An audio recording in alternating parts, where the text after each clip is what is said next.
Registrar Vidyananda Bharati ಮಹಾಸ್ವಾಮಿಗಳವರು, Hemakuta, Hampi ಪೂಜ್ಯರು ಉಪದೇಶಾಮೃತವನ್ನು ಕರುಣಿಸಬೇಕಾಗಿ ಅವರ ಶ್ರೀಚರಣಗಳಲ್ಲಿ ಪ್ರಣಾಮಗಳೊಂದಿಗೆ ಪ್ರಾರ್ಥನೆಗಳು.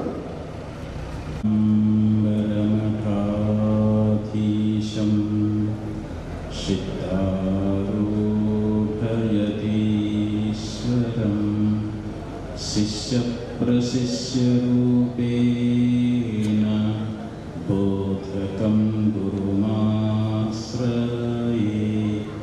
ಯದಂಗ್ರಿ ಕಮಲದ್ವಂದ್ವಂ ತಾಪತ್ರಯ ನಿವಾರಣಂ ಶಾಂತೇಕಪದಂ ದೇವಂ ಸಿದ್ಧಾರೂಢ ಮಹಂ ಭಜೆ. ಸಿದ್ಧಾರೂಢ ಮಹಂ ಭಜೆ. ಅದ್ವೈತ ಸಾರ್ವಭೌಮ ಚಕ್ರವರ್ತಿ ಜಗದ್ಗುರು ಸಿದ್ಧಾರೂಢ ಮಹಾಸ್ವಾಮಿಗಳವರ ಪವಿತ್ರ ಚರಣಾರವಿಂದಗಳಲ್ಲಿ ಅನಂತ ಶಿರಸಾಷ್ಟಾಂಗ ಪ್ರಣಾಮವನ್ನು ಸಮರ್ಪಿಸಿ, ಮೌನಯೋಗಿ ಜಗದ್ಗುರು ಗುರುನಾಥಾರೂಢ ಮಹಾಸ್ವಾಮಿಗಳವರ ಪವಿತ್ರ ಚರಣಾರವಿಂದಗಳಲ್ಲಿ ಅನಂತ ಶಿರಸಾಷ್ಟಾಂಗ ಪ್ರಣಾಮಗಳನ್ನು ಸಮರ್ಪಿಸಿ, ಕಾರ್ಯಕ್ರಮದ ದಿವ್ಯ ಸನ್ನಿಧಾನ ಸ್ಥಾನದಲ್ಲಿ ವಿರಾಜಮಾನರಾದ ಸಾಧು ಚಕ್ರವರ್ತಿ, ವಿಶ್ವಕುಟುಂಬಿ, ಪಂಚಮಠಾಧೀಶ, ನಿರಾಧಾರಿ, ಶಿವಾವತಾರಿ, ಸ್ಥಿತಪ್ರಜ್ಞ ಜಗದ್ಗುರು ಡಾಕ್ಟರ್ ಅಪ್ಪಾಜಿಯವರ ಪವಿತ್ರ ಚರಣಾರವಿಂದಗಳಲ್ಲಿ ಅನಂತ ಕೋಟಿ ಶಿರಸಾಷ್ಟಾಂಗ ಪ್ರಣಾಮವನ್ನು ಸಮರ್ಪಿಸಿ, ಕಾರ್ಯಕ್ರಮದ ಪಾವನ ಸನ್ನಿಧಾನದಲ್ಲಿ ವಿರಾಜಮಾನರಾದ ಶಿವಾದ್ವೈತ ತತ್ವಭೂಷಣ, ವೇದಾಂತ ವಾಗೀಶ, ವೇದಾಂತಾಚಾರ್ಯ, ಅನಂತ ಶ್ರೀ ವಿಭೂಷಿತ ಜಗದ್ಗುರು ಡಾಕ್ಟರ್ ಶಿವಕುಮಾರೇಶ್ವರ ಮಹಾಸ್ವಾಮೀಜಿಯವರ ಅಪ್ಪಂಗಳವರ ಪವಿತ್ರ ಚರಣಾರವಿಂದಗಳಲ್ಲಿ ಅನಂತ ಶಿರಸಾಷ್ಟಾಂಗ ಪ್ರಣಾಮಗಳನ್ನು ಸಮರ್ಪಿಸಿ, ವೇದಿಕೆ ಮೇಲೆ ಆಸೀನರಾದ ಎಲ್ಲ ಪೂಜ್ಯರಿಗೂ ಮಾತೆಯವರಿಗೂ ಅನೇಕ ನಮನಗಳನ್ನು ಸಮರ್ಪಿಸಿ, ಈ ಕಾರ್ಯಕ್ರಮದಲ್ಲಿ ಪಾಲ್ಗೊಂಡಿರತಕ್ಕಂಥ ಶಿವಸ್ವರೂಪಿಗಳಾದ ತಮ್ಮೆಲ್ಲರಿಗೂ ಅನೇಕ ಶರಣು ಶರಣಾರ್ಥಿಗಳು. ಇಲ್ಲಿ ಪರ್ಯಂತರವಾಗಿ ಪೂಜ್ಯರು ಈಶಾವಾಸ್ಯೋಪನಿಷತ್ತಿನ ಮೊದಲನೇ ಮಂತ್ರವನ್ನು ಆಧಾರವಾಗಿಟ್ಟುಕೊಂಡು ತಮ್ಮ ಉಪದೇಶಾಮೃತವನ್ನು ಬಹು ಸುಂದರವಾಗಿ ನೀಡಿದರು. ಈಶಾವಾಸ್ಯಮಿದಂ ಸರ್ವಂ ಯತ್ಕಿಂಚ ಜಗತ್ಯಾಂ ಜಗತ್ ತೇನ ತೇನ ಭುಂಜೀತ ಮಾಕೃತ ಕಶ್ಯಸುತ್ತನಂ. ಇದಂ ಸರ್ವಂ ಯತ್ಕಿಂಚಿತ್ ಜಗತ್ಯಾಂ ಜಗತ್ ಈಶಾವಾಸ್ಯಂ.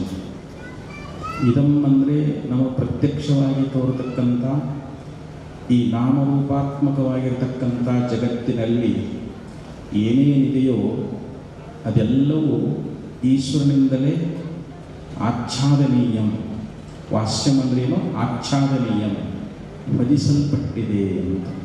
ಅರ್ಥಾತ್ ಪರಮಾತ್ಮನಿಂದಲೇ ಇದು ಪೂರ್ಣವಾಗಿ ತುಂಬಿ ಹೋಗಿದೆ ಅಂತ. ಎಲ್ಲದರಲ್ಲಿ ಭಗವಂತನೇ ಅನುಶ್ಯೂತನಾಗಿದ್ದಾನೆ ಅಂತ. ಅಂದರೆ ಈ ಜಗತ್ತು ವಿಚಾರ ಮಾಡಿ ನೋಡಿದರೆ ಇದು ಭಗವಂತನ ಸ್ವರೂಪನ ಅಂತ ಹೇಳ್ತಾರೆ. ಅದಕ್ಕೆ ಏಕವಿಜ್ಞಾನೇನ ಸರ್ವವಿಜ್ಞಾತಂ ಭವತಿ. ಒಂದನ್ನು ಅರಿತರೆ ಎಲ್ಲವನ್ನ ಅರಿತಂತೆ ಆಗಿರಬೇಕು. ಅಂಥದ್ದೇನಾದರೂ ತಿಳ್ಕೊಂಡೇನೋ ಅಂಥೇಳಿ ಉದ್ದಾಲಕ ಋಷಿಗಳು ಶ್ವೇತಕೇತುವನ್ನು ಕೇಳಿದಾಗ ತಂದೆಯನ್ನು ಕುರಿತು, ಅಪ್ಪ ನನ್ನ ಗುರುಗಳು ಈ ವಿಷಯವನ್ನು ಹೇಳಿಲ್ಲ, ಇದನ್ನು ನೀನೇ ತಿಳಿಸಬೇಕು ಅಂತ ಹೇಳಿದಾಗ, ಏಕೇನ ಮೃತ್ಪಿಂಡೇನ ಸರ್ವಂ ಮೃಣ್ಮಯಂ ವಿಜ್ಞಾತಂ ಶಾ ವಾಚಾರಂಭಣಂ ವಿಕಾರೋ ನಾಮಧೇಯಂ ವೃತ್ತಿಕೆತ್ತೇವ ಸತ್ಯಂ.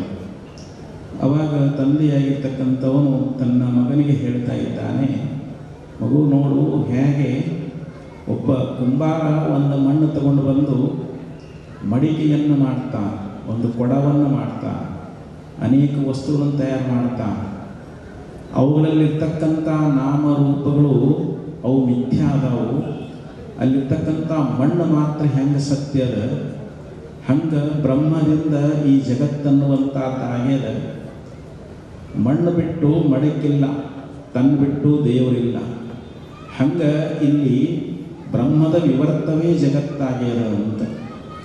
ಮಣ್ಣು ತನ್ನ ಸ್ವರೂಪವನ್ನು ಹಾನಿ ಮಾಡಿಕೊಳ್ಳಾರ್ದಂಗೆ ಅನೇಕ ಮಡಿಕೆಗಳಾಗಿ ಹೆಂಗೆ ತೋರೆಯೋದು, ಅಥವಾ ಒಂದು ಬಂಗಾರವೇ ತನ್ನ ಸ್ವರೂಪಕ್ಕೆ ಹಾನಿ ಮಾಡಿಕೊಳ್ಳದಂತೆ ಅನೇಕ ಆಭರಣಗಳಾಗಿ ಹೆಂಗೆ ತೋರೆಯೋದು, ಅಲ್ಲಿ ಹೆಂಗೆ ಒಂದು ಬಂಗಾರವೇ ಸತ್ಯದ, ಆಭರಣಗಳು ಹೆಂಗೆ ಮಿಥ್ಯೆ ಆಗಿದ್ದಾವೆಯೋ ಹಾಗೆ ನಾಮರೂಪದಿಂದ ತೋರ್ತಕ್ಕಂಥ ಈ ಜಗತ್ತನ್ನುವಂಥದ್ದು ಇದು ವಿಚಾರ ಮಾಡಿ ನೋಡಿದರೆ ಏನು ಅದ ಅಂತಂದ್ರೆ ಇದು ಬ್ರಹ್ಮರೂಪವೇ ಅದ. ನಾಮರೂಪಗಳು ಮಿಥ್ಯ ಆದವು, ಅದಕ್ಕೆ ಆಧಾರ ಅಧಿಷ್ಠಾನವಾಗಿರ್ತಕ್ಕಂಥ ಬ್ರಹ್ಮ ಒಂದೇ ಸತ್ಯ. ಅದಕ್ಕೆ ಈ ಜಗತ್ತಿನೊಳಗೆ ವಿಚಾರ ಮಾಡಿ ನೋಡಿದರೆ ಸರ್ವತ್ರ ಬ್ರಹ್ಮವೇ ತುಂಬಿಕೊಂಡದ. ಬಹಿರಂತಶ್ಚ ಭೂತಾನ ಅಚರಂ ಚರಮೇವ ಚ ಸೂಕ್ಷ್ಮತ್ವಾತದ ವಿಜ್ಞೇಯಂ ದೂರಸ್ಥಂ ಚಾಂತಿಕೆ ಚತ. ಮತ್ತೆ ಒಂದು ಮಂತ್ರದಲ್ಲಿ ಬಹಳ ಸುಂದರವಾಗಿ ಹೇಳಿದರು, ಬಹಿರಂತಶ್ಚ ಭೂತಾನ. ಹಾಗಾದರೆ ಪರಮಾತ್ಮನ ಅಸ್ತಿತ್ವ ಎಲ್ಲಿದೆ, ಪರಮಾತ್ಮ ಎಲ್ಲಿದ್ದಾನೆ ಅಂತಂದರೆ ಭೂತಾನ ಎಲ್ಲ ಜೀವರಾಶಿಗಳು, ಅದು ಚೇತನ ಆಗಿರ್ಬೋದು, ಜಡ ಆಗಿರ್ಬೋದು, ಎಲ್ಲ ವಸ್ತುಗಳ ಒಳಗೂ ಹೊರಗೂ ಮಧ್ಯದಲ್ಲಿ ಅವನೇ ತುಂಬಿಕೊಂಡಿದ್ದಾನೆ. ಮತ್ತು ನಮ್ಗೆ ಯಾಕೆ ಕಾಣ್ತಾ ಇಲ್ಲ ಅಂತಂದರೆ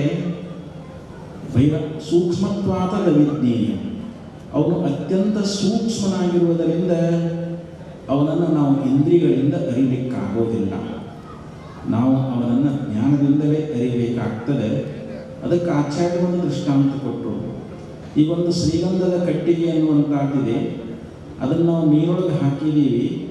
ಬಹುಕಾಲದ ಪರ್ಯಂತರವಾಗಿ ನೀರೊಳಗೆ ಬಿಟ್ಟಾಗ ಆ ಕಟ್ಟಿಗೆಯ ಮೇಲೆ ಒಂಥರ ಪಾಚಿ ಬರ್ತದೆ. ಅದು ತನ್ನ ಸುಗಂಧವನ್ನು ಬೀರ್ತದೇನು ಅಂತಂದರೆ ಇಲ್ಲ. ಆ ಶ್ರೀಗಂಧದ ಕಟ್ಟಿಗೆಯನ್ನು ನಾವು ಕಲ್ಲಿಗೆ ತೆಯ್ದಾಗ ಏನಾಗ್ತದೆ, ತೆಯ್ತಾ ಹೋದಾಗ ಅದರ ಮೆಟ್ಟಿನ ಪಾಚಿ ಎಲ್ಲ ಹೋಗಿ ಆ ಸುಗಂಧವನ್ನು ಹೆಂಗೆ ಬೀರ್ತದೋ ಹಂಗೆ ನಾವು ನಾಮರೂಪಗಳನ್ನು ಬಾಧಿಸ್ತಾ ಹೋದಾಗ ನಮಗೆ ನಿಜವಾದ ಆ ಬ್ರಹ್ಮದ ಒಂದು ಸ್ಫುರಣ, ಅಂದರೆ ಆ ಬ್ರಹ್ಮದ ಒಂದು ಅಸ್ತಿತ್ವ, ಆ ಬ್ರಹ್ಮವೇ ನಾವಿದ್ದೇವೆ ಎನ್ನುವಂಥ ಒಂದು ಯಥಾರ್ಥ ಅನುಭವ ಅನ್ನುವಂಥದ್ದಾಗ್ತದೆ ಅಂಥೇಳಿ ಈ ಪ್ರಕಾರವಾಗಿ ಆಚಾರ್ಯರು ಒಂದು ದೃಷ್ಟಾಂತವನ್ನು ಕೊಟ್ಟು ತಿಳಿಸ್ಕೊಂಡು ಬಂದಿದ್ದಾರೆ. ಅದಕ್ಕೆ ಸರ್ವತ್ರ ಆತ್ಮ ಪರಿಪೂರ್ಣವೇ ಅದ. ಆ ಬ್ರಹ್ಮ ವಸ್ತು ಅನ್ನುವಂಥ ಜಗತ್ತಿನ ನಾವು ಏನೇನು ನೋಡ್ತೇವೋ ಅದೆಲ್ಲವೂ ಬ್ರಹ್ಮವೇ ಅದ. ಆದರೆ ಸೂಕ್ಷ್ಮವಾಗಿರೋದು ನಮಗೆ ತಿಳಿಲಿಕ್ಕೆ ಆಗ್ತಾ ಇಲ್ಲ. ಆದರೆ ಜ್ಞಾನಿಗಳಿಗೆ ಇದು ಅಪರೋಕ್ಷವೇ ಆಗಿದೆ. ದೂರಸ್ಥಂ ಚಾಂದಿಕೆ ಚತ್ ಅಂತ ಹೇಳಿದರು. ಅದು ಅಜ್ಞಾನಿಗಳಿಗೆ ಬಹಳ ದೂರ ಅದ, ಆದರೆ ಜ್ಞಾನಿಗಳಿಗೆ ಅದು ಅಪರೋಕ್ಷವೇ ಆಗಿದೆ ಅಂಥೇಳಿ ಮಂತ್ರಕಾರ ನಮಗೆ ಉಪದೇಶ ಮಾಡ್ಕೊಂಡು ಬಂದು.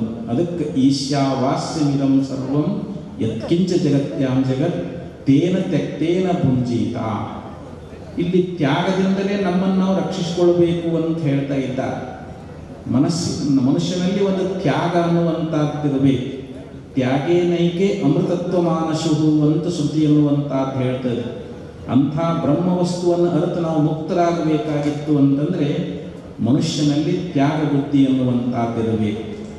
ಮಾಕೃದ ಕಶ್ಯಸ್ವಿದ್ದನಂ ಅಂದರೆ ಇನ್ನೊಬ್ಬರ ಹಣವನ್ನು ನೀನು ಅಪೇಕ್ಷೆ ಮಾಡಬೇಡ. ಅದಕ್ಕೆ ಭಾಷ್ಯದಲ್ಲಿ ಹೇಳ್ತಾರೆ, ಮಾಕೃದ ಕಶ್ಯಸ್ವಿದ್ದನಂ ಸ್ವಸ್ಯವ ಪರಸ್ಯವ, ಅದು ನಿಂದಾಗಿರಲಿ ಇನ್ನೊಬ್ಬರದಾಗಿರಲಿ, ನೀ ಇನ್ನೊಬ್ಬರ ಹಣದಲ್ಲಿ ಅಪೇಕ್ಷೆಯನ್ನು ಇಟ್ಕೊಂಡಿ ಅಂತಂದರೆ ನಿನಗೆ ಆತ್ಮಸ್ವರೂಪದ ಚಿಂತನೆ ಆಗಂಗಿಲ್ಲ. ಯಾಕಂದರೆ ಏಷಣಾತ್ರಯಗಳ ತ್ಯಾಗ ಆಗಬೇಕಾಗಿದೆ. ಪುತ್ರೇಶನ, ದಾರೇಶನ, ವಿತ್ತೇಶನ, ಈ ಏಷಣಾತ್ರಯಗಳಿಂದ ಜೀವ ಸಂಸಾರದಲ್ಲಿ ಬಂಧಿತನಾಗ್ತಾ ಇದ್ದಾನ.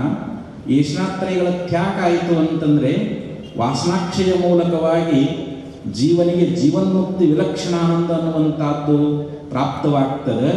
ಅದಕ್ಕೆ ಇದೆಲ್ಲವೂ ಪರಬ್ರಹ್ಮ ಸ್ವರೂಪವೇ ಅದನ್ನುವಂಥ ಯಥಾರ್ಥ ಜ್ಞಾನವನ್ನು ಮಾಡಿಕೊಂಡು ನಾವು ಆ ಬ್ರಹ್ಮವನ್ನು ಎಲ್ಲ ಕಡೆಯಲ್ಲಿ ನಾವು ನೋಡ್ತಾ ಇದ್ದೀವಿ ಅಂತಂದರೆ ಅದುವೇ ನಿಜವಾದ ಒಂದು ಅಪರೋಕ್ಷ ಅನುಭವ. ಅದನ್ನು ಸದ್ಗುರು ಅಪ್ಪಾಜಿಯವರೆಲ್ಲರೂ ನಮ್ಮೆಲ್ಲರಿಗೂ ಕರುಣಿಸಲಿ ಅಂತ ಹೇಳ್ತಾ ಈ ಎರಡು ನುಡಿಗಳನ್ನು ಇಲ್ಲಿ ವಿರಾಮ ಮಾಡ್ತಾ ಇದ್ದೀನಿ. ಪೂಜ್ಯ